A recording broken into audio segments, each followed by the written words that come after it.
Good morning, afternoon, or evening. What a truly beautiful day it is. Wherever you are, welcome, welcome, welcome. I am your humbled host, Tony Serrano, and this is the Ph.D. and me.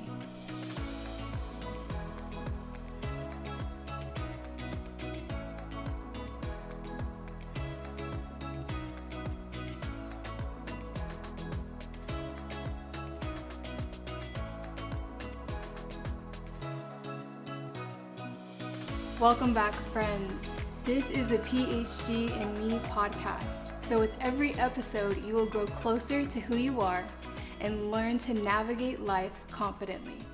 So last episode, I talked about burnout. And just a quick reminder, the 3 tips is to meditate, take a break, and find a compelling reason not to. So if you missed that episode, definitely go check that out. Today we have a special guest. And I just wanted to go ahead and let you introduce yourself. Hi, my name is Karen Ayetiwa. I am a longtime friend of Tony since middle school, kind of? Yeah. Yeah, it's been a while. And yeah, I'm here today to just talk. So we're just going to chat today. Nothing serious. Just catch up and really just check in and see how life's going. Mm-hmm. It's been a good time since we've been out of high school. Yeah. 7 years? Yeah, 7. Almost 7. I was just telling Angel the other day, when we hit 10 years out of high school, that's probably when I'll freak out. Yeah. A whole decade. Yeah, and we're coming close on it. So, how do you feel life has been since high school? Since high school? Life has definitely been, at least for me, it's been a lot of ups and downs, more downs, I would say. Just coming into myself, in my own identity, figuring out my mental health, my emotional health, and just navigating through school. It was a lot of stress and just hard. I mean, undergrad is hard, Yeah. But, just experiencing life. It's a challenge in itself, but I feel good. That's good. Yeah, they definitely don't prepare us to be emotionally or mentally healthy or literate, and we're young. Right. So if they didn't teach that to us, they didn't teach even more to adults that are older than us, right, and our parents. So it's definitely something I think is it's serious because it's so necessary. Mm-hmm. There's so many things out there that can really pull us off our path. Right. Just drugs and alcohol and different addictions and so that's why the Ph.D. and Me podcast is here, because we want to create a safe space to talk about this stuff because it's so necessary, and to really learn about yourself. Again, it's not something that you have a guidance on, right, on what to do. And it seems like you've always been mentally strong. I mean, as on the outside, and I'm sure we could say that kind of about each other. Yeah. But we both know that it's not as easy as it looks. Right, on the inside. And there's a lot of things going on under the surface. Mm-hmm. Yeah. Right. And do you have a close group of friends that you do confide in? I've never really been the person to really open up much about what's going on with me or my family, which is something that I am continuously working on. Yeah. But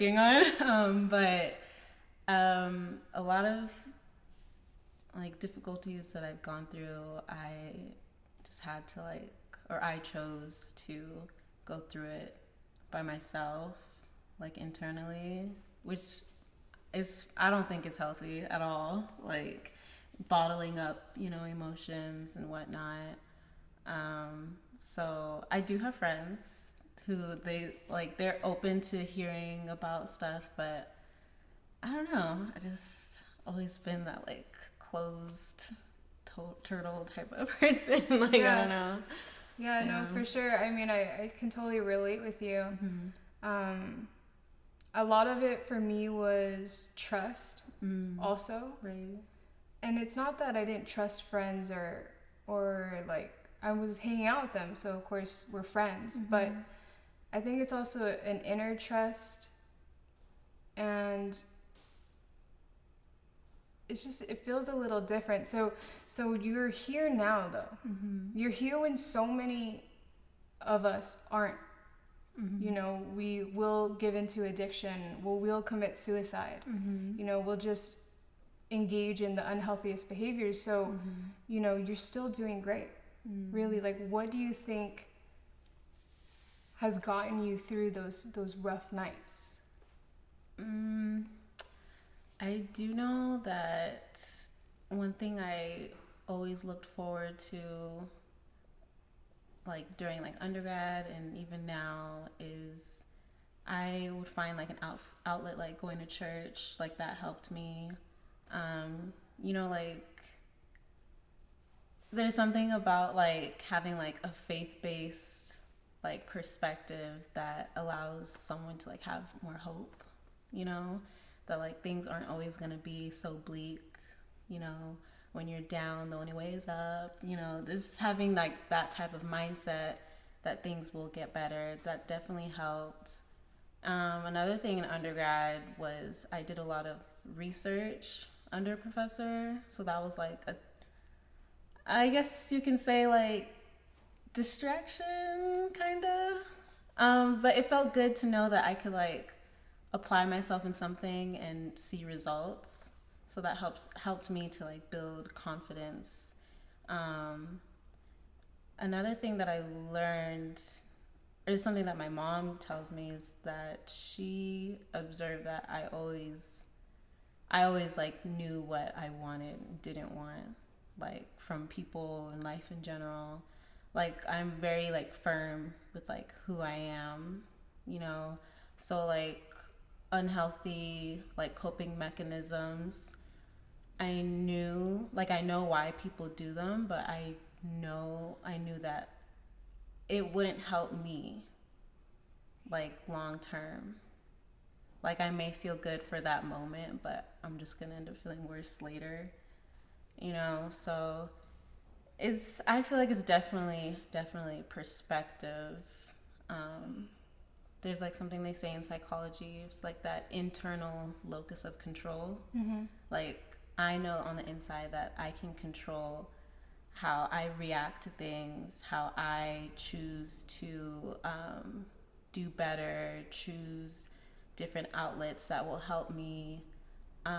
It all starts within me, you know, because I do know that people who resort to poor coping mechanisms, they have a lower sense of internal locus of control, and they focus more on the external, whereas things just keep happening to them, and it gets hard, you know. But yeah. Yeah. No, that's beautiful. I mean, thank you for sharing that, because the first thing you mentioned was hope. Hope in itself is like the strongest way to get through anything in your life. Right. And the way I got through my life growing up is I knew one day, even though the environment at home was shit, like even though at school was shit, right. like, you know, even though life was not so good, right, on the outside, I knew one day I was going to be happy. Right. I knew one day I would get to choose my environment. And I knew, like, I had that future, that compelling why of like, okay, I'm not going to give up, even though I'm just feeling like I'm ready. Yeah. You know, even though so many nights, there was nights where I did come close, you know, and I just said, I'm just going to go to bed. I'm going to go to bed. I'm going to sleep it off. And if I feel this way tomorrow, okay. But I always thought about that future. And every day that I woke up, it didn't feel so bad. And, you know, that will get you, hope will get you to a certain point where you'll overcome it.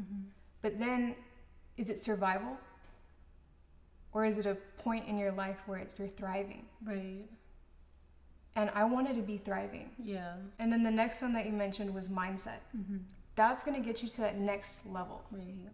And that's perspective, what you just said. It was all perspective. It's the way that you look at things. You can take it from the simple cliche of like looking at the glass half full or half empty. Right. And that is such a big shift. That's something that, it seems like that's how you were raised. But I wonder, do you think it was our parents that gave us that perspective? Because I know you have an older brother. I have three older brothers. So watching them grow up and make mistakes, I have like a hypothesis, if you will, that because we were the younger ones, we were watching them. Right. And they were getting yelled at. And we were like, okay, no, I'm not going to do that. Yeah. Okay, so you think it was maybe like that, or? The thing with my childhood,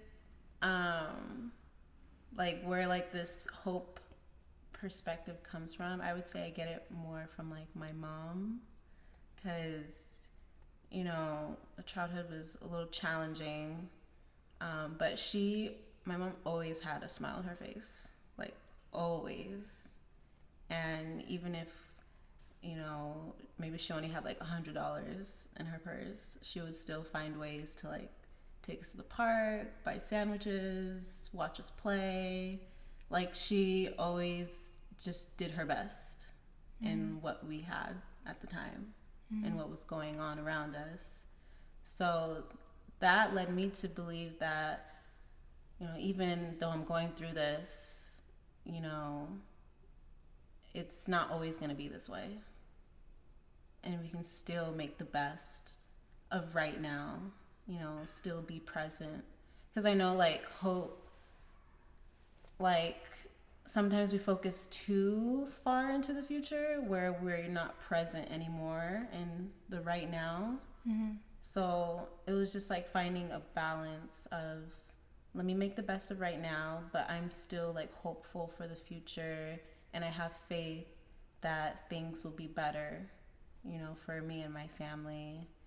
And I mean, yeah, of course, like watching my brothers like make mistakes, and not even just them, like watching my parents like make mistakes too, because even though we're kids, we're learning, our parents are still learning too. This is their first family that they've created, so they're trying to figure things out too. But I didn't realize that until like senior year of high school, where I was like, I want to forgive them for trying their best, Yeah. And like, it's still okay to say that they didn't give you what you needed. Yeah. Like, that's okay. Yeah. They didn't have the tools, or because they probably weren't given that when they were growing up, that emotional aspect, that mental like connection with like kids, like the older generation of like dads, like they go to work, come home, eat, go to sleep, it's like but they're missing out on the bonding and connecting with their kids, so a lot of that was like on my mom's shoulders. But then when I decided to forgive, I feel like I allowed myself to open up more, and like now me and my dad, we talk a lot, like I love my family, I love my dad, I love my mom, and like I feel safe, with them. That's good. Yeah. Okay. Yeah, and then you were mentioning role models too, that you worked under your professor. So to see someone who is a little bit further, where you want to be. I do look up to him. He's like this German professor. he's really cool. I think he was the most down-to-earth professor that I met at UCR. Okay. Because when I think of UCR, I just think of like adversity. It was like my first year in, my academic advisor was just totally like against me. That's a whole other story. But yeah, he was like the one guy who was just like, I want to help you. And I didn't even ask. He was just like, oh, let me know when you're a sophomore. I want to give you a role in my lab.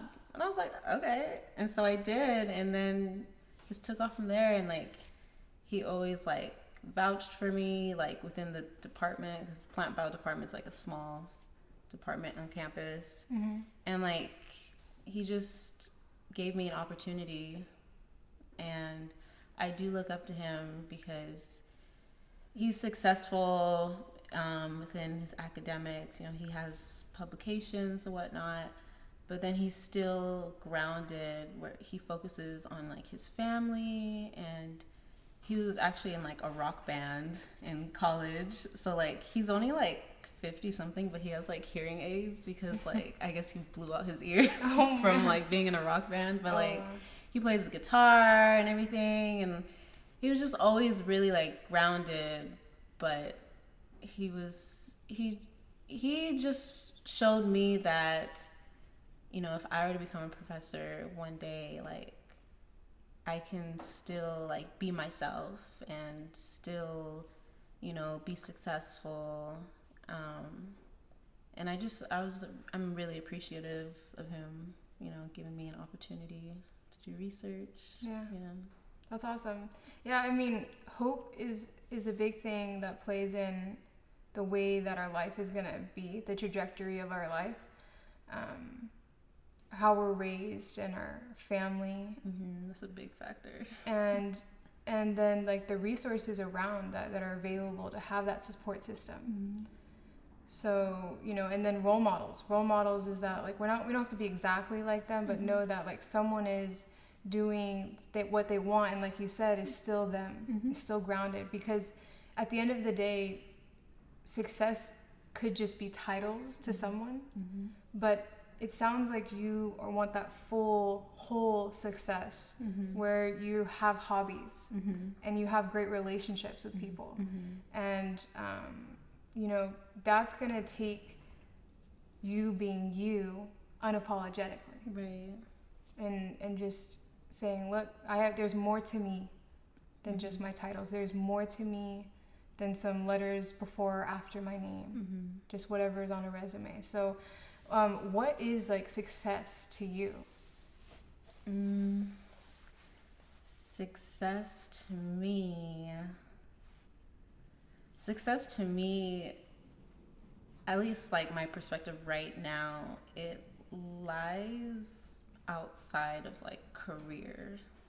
To me, it's being able to just be free.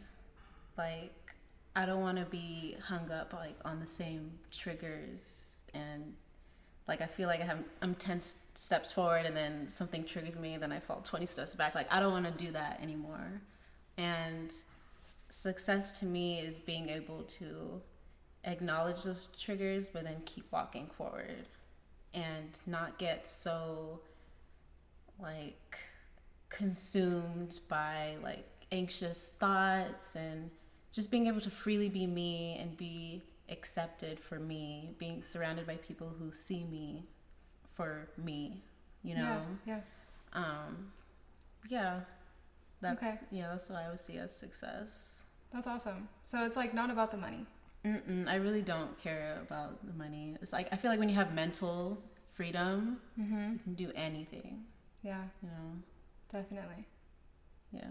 And, you know, it seems like even though there might be people out there that it looks like they have their life together, where it looks like picture perfect, there could still be anxiety, there could be depression, there could be suicidal thoughts, there could be trauma. You know, I work a lot with trauma and transgenerational trauma, where just cultural and societal beliefs that are imposed and conditioned. So us as children, as the inner child within everyone, we love and we play and we're free at birth. And then it's not until our environment is where we struggle. And where we can heal, and it sounds like your idea of success is that it's that internal, where you can be free internally, that even though the external environments may trigger you to pass, that you can go within and look like, okay, no, I acknowledge it, but it's not gonna rule my life anymore. Right. Yeah, and you have the power over your mind, you have the power over your choice and your decisions. Right. And half the battle is even saying, I got the power. Right. And the other half is discipline to go, okay, what am I going to do about it? Right. Because there's so many people in our generation who they talk. But as soon as you go, okay, so what are you going to do about it? They don't have a plan. They're quiet. They're out the door. Either you never hear them anymore, or they get offended, and then that's a whole nother thing. Yeah. So if it's okay for me to ask, do you have an example of a trigger that you're working through right now, or that you worked through in the past? An example.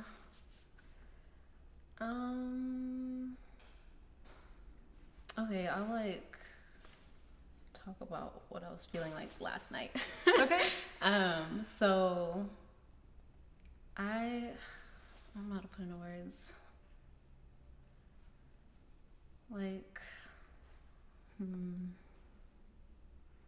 How did it feel? Where'd you feel it in your body? Where did I feel in my body? Were you open your head?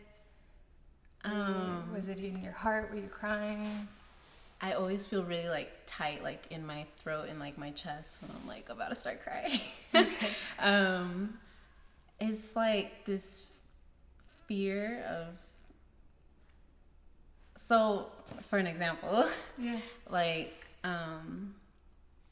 my friend, she invited me to go to Big Pines Lake Trail this weekend, and she was saying how her and another friend were talking, and they thought to invite me, and me and her, we've been friends for since kindergarten, right? So I have this, what is the word? I'm very I don't want to say possessive, but I'm I know my attachment style is fearful avoidant. So I desire for a deep bond with people, and once I have that, I don't let go. I latch onto it.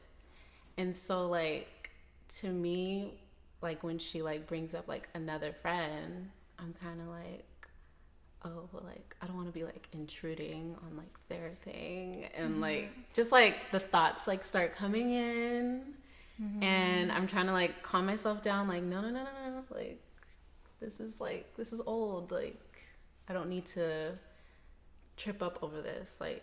I know that she's my friend no matter what, and I can be friends with her friends and vice versa, and I just need to rein in those emotions. But then she was asking me what's wrong, and then I started getting overwhelmed. I was oh, no, I don't want to talk about this. yeah.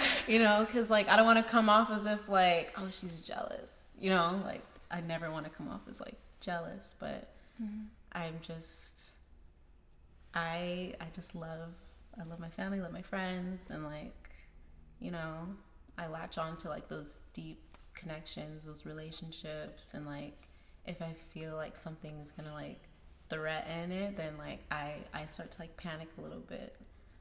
But it's a matter of just calming myself down. And lately I've been telling myself anxiety's always gonna tell me different than what's actually happening. And I think the best way to handle it is just to get reassurance, talk about it. Hey, I was feeling this way. Is it this way? Just ask questions. Yeah. Is this what you meant? Is the perception that I have, how your intention? Right. Is that your intention? Because one thing that I learned, I don't know if you remember her, Miss Chu from Diamond Ranch. She taught physics. She had I don't think I ever had her class. Okay, she had the short pixie cut bangs. She was really nice. Okay. She always dropped words of wisdom randomly, and she was just talking about how there's the truth and then there's a story. Our mind is always gonna come up with a story and just run with it. But we have to focus on what the truth is. And then when there's multiple people involved, there's multiple different stories going on. Right. And nobody's looking at the truth that's in the middle of all these stories. So ever since then, I'm always like, okay, I need to focus on just the truth. Because it's so easy to get hung up on the story. Because to me, I feel like people will come up with a story based off of our own fears and our own insecurities and projections. And so like that story fits like what we're already feeling inside, so we just stick to it and run with it. Right. Instead of looking at the truth, like, hey, like maybe I should talk to this person and like figure out like, you know, what's really going on. But it's not always easy. I know like people use the word like confrontation, but I think a better word for it is like resolution, you know, because a lot of people are scared of the word confrontation, and I used to be too. Or just addressing behaviors. Right. You just address it. Because people aren't always going to take it in a good way. Right. Because people don't like to look in and see what's wrong with them. You know, I think it goes back to like pride too, depending on who you're talking to. Like, what? I didn't do that to you. Like, what? Like, you know, everyone has like their own defensive coping mechanism. So that's like, I know, at least for me, I don't like dealing with that. Like, if someone's like not receptive, I just like shut down, be like, okay, well, I tried. Okay. Yeah. You know, but I learned 2021, like for meaningful relationships, you have to have difficult conversations sometimes, you know? Yeah. And I mean, it's all culture. It's all culture. Like if we're just sitting here, we're just talking like, and I'm listening to your story about jealousy or just having attachment. And I'm going, girl, it's okay to be jealous. Be jealous. That's your friend, you know? Like, don't be hard on yourself about it. I think the hard part that we have to actually go through, the reason why I think a lot of us resist going through those hard conversations, those difficult conversations, is because we've associated pain with shaming ourselves to not feel a certain way. Right. We're like, oh, we can't be jealous. That's a negative. We can't do that. No. And then that brings anxiety because we feel like we're doing something wrong. Yeah. But the culture, if we just change the culture and be like, yeah, I'm pretty jealous. Like, I've been your friend for this long, and, you know, and then having that relationship go deeper is to have that difficult conversation where you're like, it's okay. Do I feel like we're drifting? And it's okay if we drift because we grow. We're growing. That's a natural part of life. And having those feelings where part of processing any type of triggers or trauma is to acknowledge, like, yeah, this is what I'm feeling. Right. And it's okay to sit with it. Like stillness. Stillness to me is where you really can sit down and be with yourself and look at yourself and go, you know, the way I handled that, I'm cool with. I can sit here and you know, Oprah actually says that if you make a good decision, you're not going to think about it ever again. If you made the wrong decision, you're going to replay that over and over and over again. So finding stillness is when you take a moment to reflect and go, okay, yeah, maybe it is my trigger. Maybe I am projecting that. Right. And then that's when you take a deeper look and you go, well, where does that come from? Right. Like, where in my life did I feel that I had to be protective over my relationships? And we don't have to go into that if you don't want to. No, I mind. You don't mind? No. Okay, because there's so much to learn really by just going through just one part of life. So where do you think that feeling that I have to hold on to someone? I think it comes from not having control over things that happened to me when I was younger. So it's like I want to be in control now. So I don't want to have to like let go. Like I don't have to, you know, or like another thing. So I was talking to my pastor at my church. I was telling her about like my attachment, and she was saying that sometimes when we haven't experienced something before and then like we have it now, we don't want to let go of it. So that feeling, that deep emotional connection with someone, I didn't have that growing up. So if I have like a friend that I have that with now who like understands me, like we can just be ourselves, like I don't want to let that go, you know? Too real. Yeah, you know? Like, yeah, we've always been friends since we're younger, but like we're still kids, you know? We don't have that emotional capacity yet. So like now that we're like adults, we've gone through experiences and we've learned and processed things. We're able to have like deeper connections with people. I don't want to let go of that because I didn't get to experience that when I was younger. And so there's like a fear that maybe you'll lose it. Yeah. Okay. That's totally valid. That's totally valid. That's so honest and raw. There couldn't ever be shame in that. I mean, but what you said about culture teaches us to be ashamed of our innate like emotions. Yeah. Like the jealousy thing. And in African culture, jealousy is like the root of all evil. Like, don't be jealous. Like, if you feel jealous, you need to go and pray that thing out of you. And, you know, like, no, there's like, you're right. There's such an association to like the devil.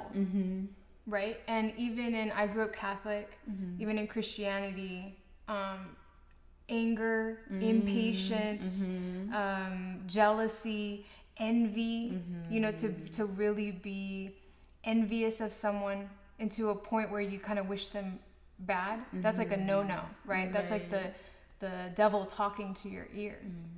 And when you look at it more from a yoga perspective, Eastern religion, Eastern mindset philosophy, from like a Reiki energetic point perspective, even in science, there's not really good and evil. There's just light and dark. There is a dichotomy. There's just differences. And in this realm that we have, not to get super metaphysical, but that's just the way that Earth is set up, where we can have light and we can have dark, and we can have fire and we can have water, all existing on the same frequency. So when it comes to your emotions, it's just a frequency. It's not like evil. You know, it's a old way of thinking where we didn't have science to back things up, to measure stuff. You know, we didn't have philosophy. You know, and time. We didn't have time to think about this because we were getting chased by dinosaurs. It was like survival. Like we had to just survive. But now we're in such a great space, and that's why I want to capitalize. I want to capitalize on this time in the earth where we can record and we can be here together. We can even go through Zoom and, you know, literally Zoom through space and time, and yet be able to have these conversations because they're just emotions. Emotions are okay. Emotions are good. Emotions allow us to relate to one another. It's what makes us human. What makes us human. And I think where people think that emotion is bad is when we allow ourselves to act out, like, what's the word? Like, to misbehave, like, out of anger, you know? It justifies. Or, invalidates out our of emotion. behaviors. You know? It's what we do with that emotion that matters most. Because just from my childhood, like, I personally don't like when people speak out of anger, you know, because it's hard to take those words back. I firmly believe in if someone is overwhelmed with like anger, rage, sorrow, sadness, whatever it may be, take a step back, like regroup, like check in with yourself, like just gather your energy and ground yourself, you know, and then come back and then speak. That's what I believe to be like the best way to handle things. But I do believe that emotions are good. God gave us emotions for a reason. Jesus had emotions. He got angry sometimes. And he had doubt. He had doubt too. Like before he was crucified, he asked, I forget their names, John and someone else. Don't worry, this isn't getting graded. It's not Bible study. No. He asked them to pray for him. He's like, can y'all pray for me? Like, I'm feeling kind of, I'm kind of scared, He was about to be crucified the next day. So yeah, he had doubt too. But then he also had faith and he had hope. And, he did what he had to do. And I'm grateful for that, And that gives me courage to go through life too. Like, despite what I'm feeling, I can still feel those things, but I can still progress too, And you hit it right on the nail. You said, come and gather myself. Yeah. And then go out. Mm-hmm. Those emotions, those doubt, those worries, the stuff that paralyzes us, fear, those are meant so that we do ground and we get still, and then we channel the energy. Mm-hmm. You channel and you redirect. An emotion is just an indicator. Mm-hmm. It's like a notification on your phone. Yeah. Something's off in your environment. So check in. So sit down and check it out. So that's why I'm like all about emotions. I love emotions. To say that you don't have them is going to continue to get the results in your life that you don't want. Right. It's going to continue for that self-sabotage. Yeah. You're going to hate yourself. Mm-hmm. And what are you going to do? You're going to go hate other people. Right. And how are you going to ever have those tools? Mm-hmm. So sit down, say it's okay, and actually, sit in the chair and be angry. Mm-hmm. Feel it out. Feel it. Let it flow. It has its lesson in your body. And their research is studying how the fear has a different frequency, how the different effect on our heart rate, our blood pressure, cortisol. We were talking about adrenal fatigue. I talked about it last episode in Are You Burned Out? If you're constantly going, I was like super raised in the environment of a type A. You're never going to have that type B chill where you're just like, it doesn't have to be perfect. Right. I don't have to finish it today. There's no deadline. I'm comparing myself to other people who have it faster than me. And then I always ask myself now, I was like, Tony, is that helpful? Right. Comparison is the thief of joy. Right. Is that helpful? Is that helping in this situation right now? And it's having that humility. You had mentioned ego. Ego alone, if we all learned how to humble ourselves and let go of the ego. Right. Because ego is really what gets us in trouble and what makes us step in poop, in our relationships and say the things we don't mean and be angry. Because who's angry? You or your ego? The ego. Yeah, the ego is the one that gets provoked, who can get shamed. If you ain't got no ego, you're not going to get humiliated. Right. No embarrassment. You're like, yeah, I am. I feel this way and this is who I am, right? Yeah. You're not ashamed of it. Right. So, yeah. There's just so much that we can bring into this culture, where we can change it, where we can have these conversations, where we can learn how to channel and direct it. Because really our lives are 80% perspective, mindset. And the other 20% is strategy. You can accomplish anything you want in this world. We see it every day. People doing the impossible. Right.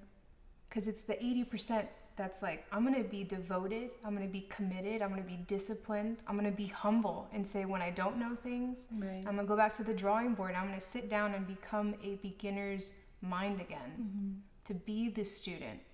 And then that 20%, that's where you really get the performance. And that's what I want to do with the Ph.D. and mUpset podcast, is just get that performance where you can do the quick 3-tip strategies and really see those results right away. And then feel confident to navigate life, to continue. Because life doesn't get easier when you get older. Right.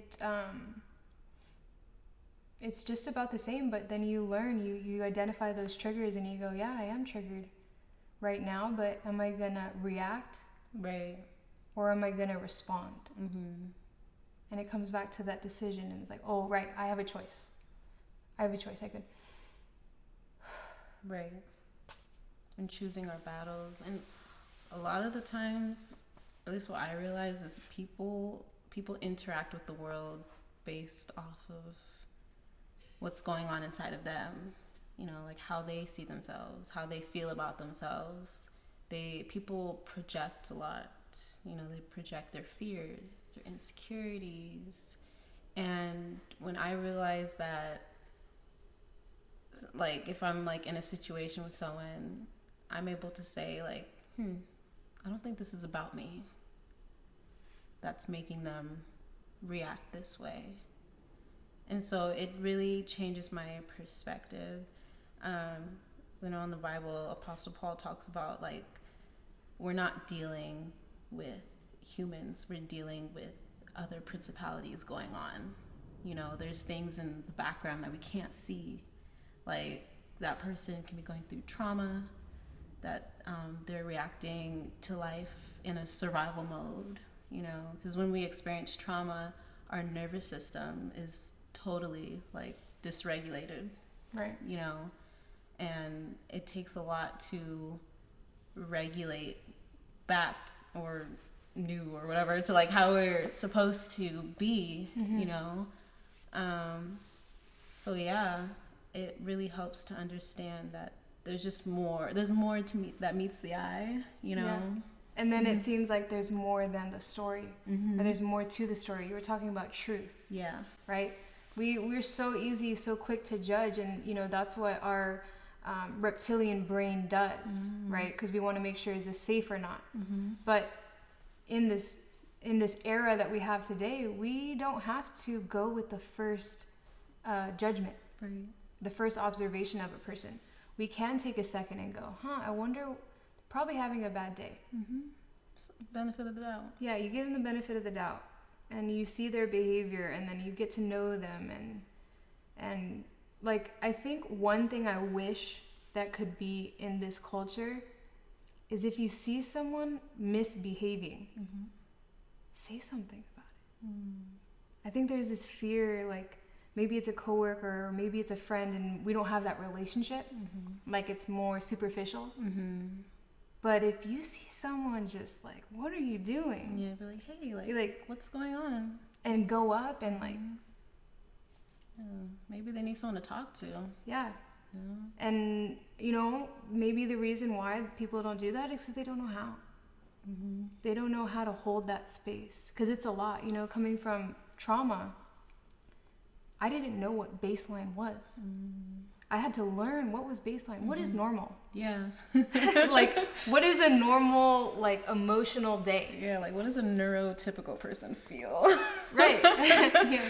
Yeah, like, am I supposed to have this many thoughts? Right. You know? And so I had to discover what was my baseline. And yoga and meditation, therapy was good. I don't think it was enough. But there's also a lot you can't talk about in therapy because mandated reporting and there's just a lot of... So I think a good way to get through that is, again, holding space for friends and like being there for people and being able to talk and giving them the words to say. Because when someone comes to you with a difficult topic, I think most often our culture goes, I'm sorry. And then that's it. Right?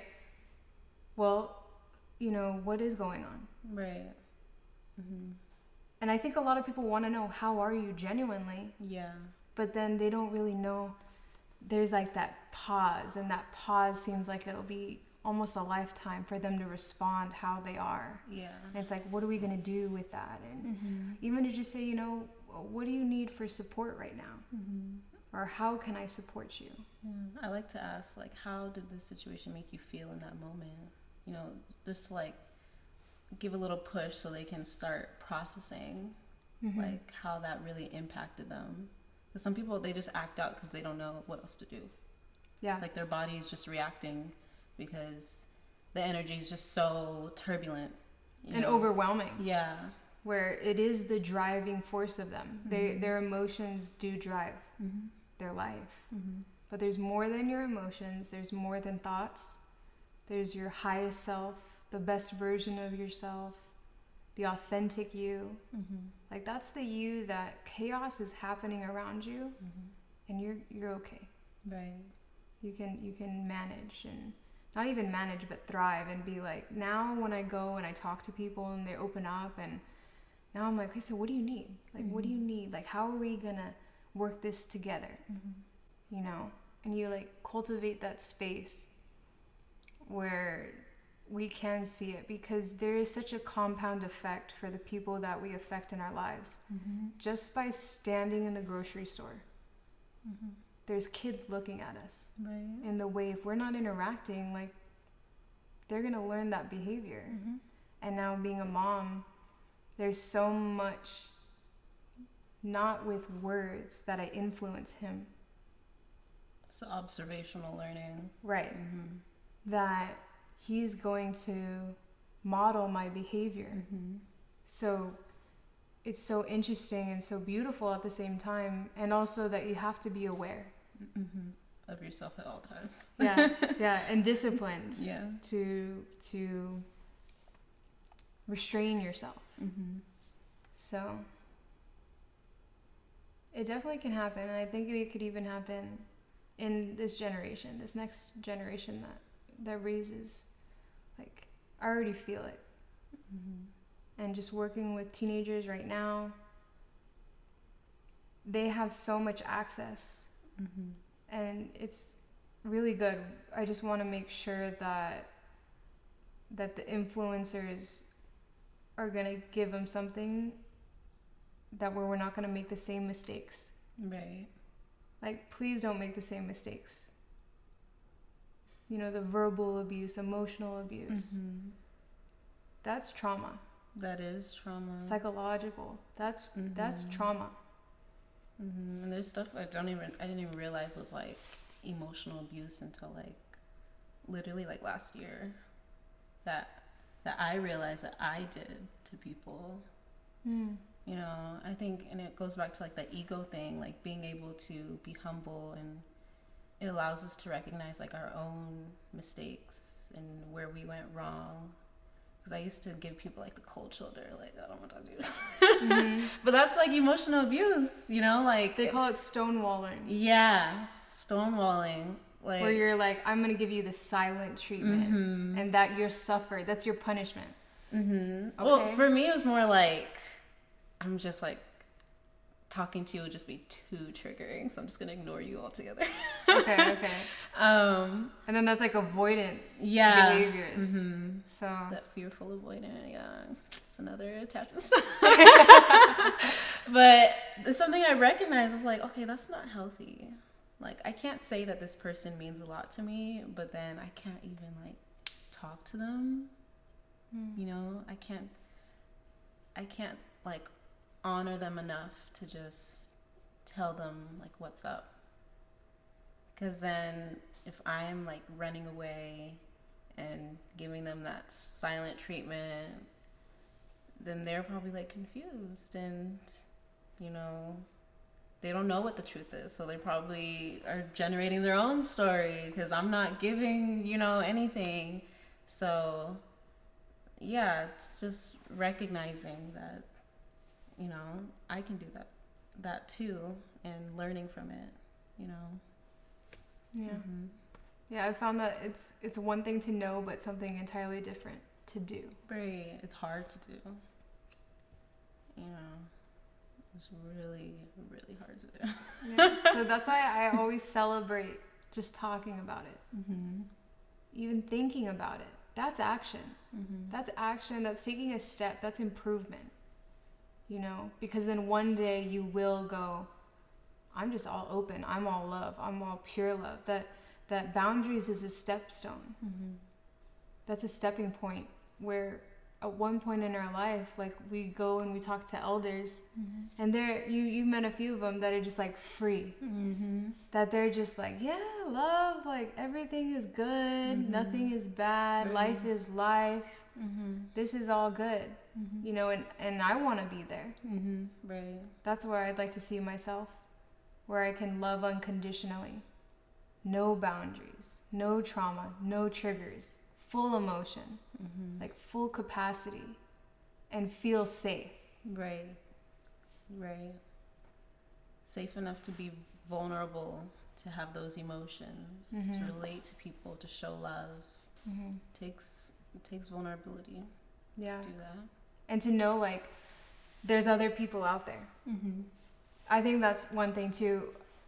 I've always been open and vulnerable and raw, but it just seems like growing up that other people weren't there or weren't open, or I don't know, maybe it just was adversity. Like they haven't lost something, so they didn't know what it was to have something.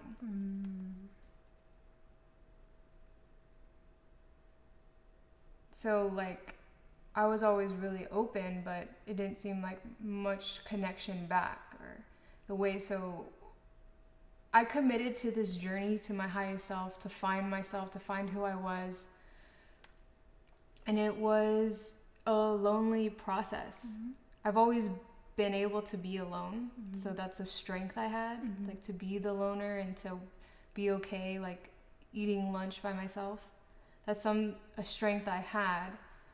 But it's nice once you can find those people who genuinely care for you and genuinely love you, and know that there are people out there. And part of it is just us putting ourselves out there. Right.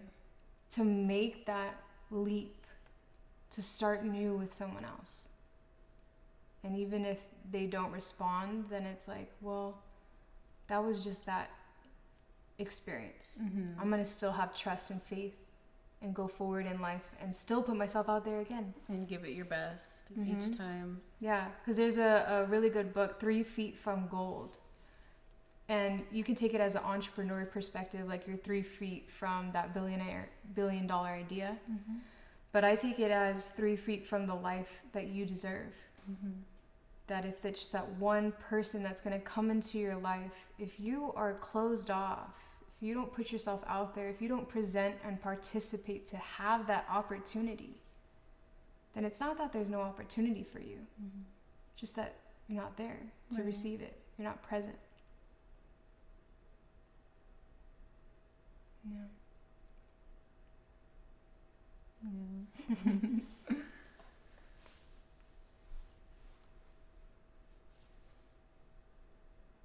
This is really good. Yeah, I'm enjoying this. Yeah, so if you were to look back, what would you say the hardest year was of your life? Like, is there a certain age? I'd say when I was 19. That was like my lowest point, I think. So like sophomore year of college, I was like doing terrible in all my classes. I didn't know like what direction I wanted to go in, career-wise. My health was really bad.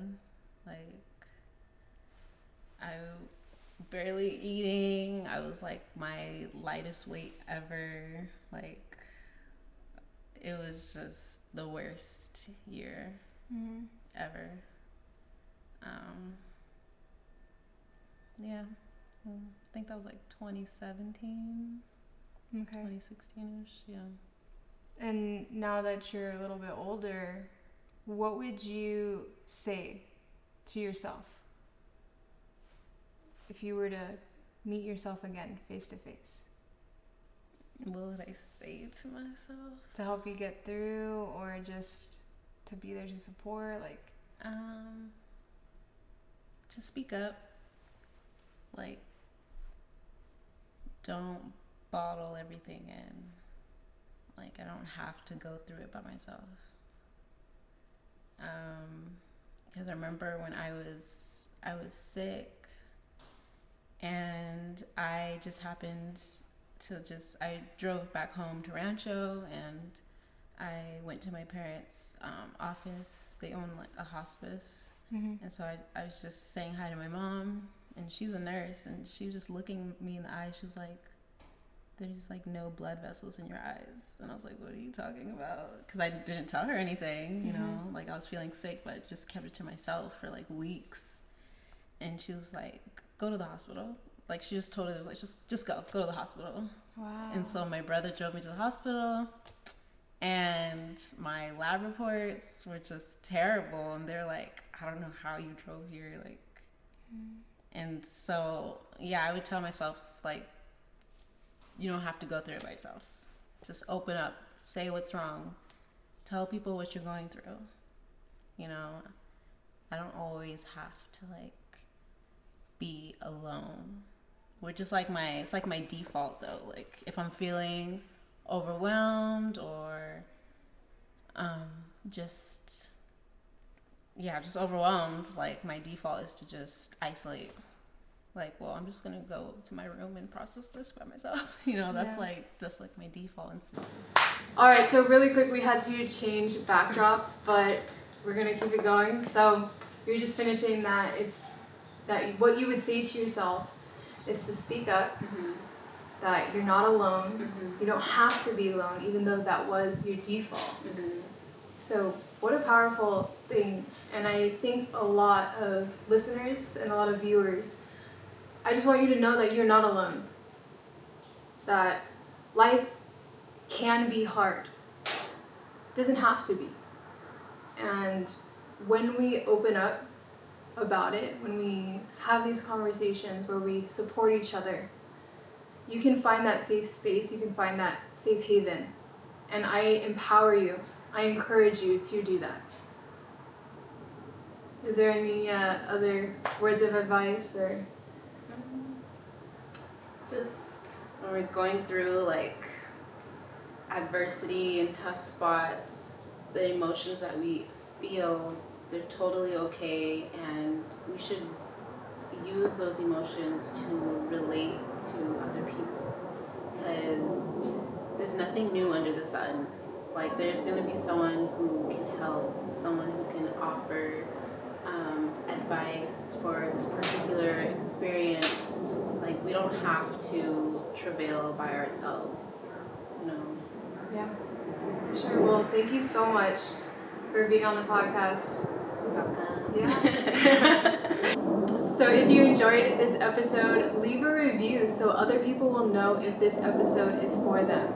I am still hosting the Sunday night talk group, which is free via Zoom, where you can talk just like this. Whatever's going through in your day, whatever in your week, or what's most present in your life. I'll be here for you.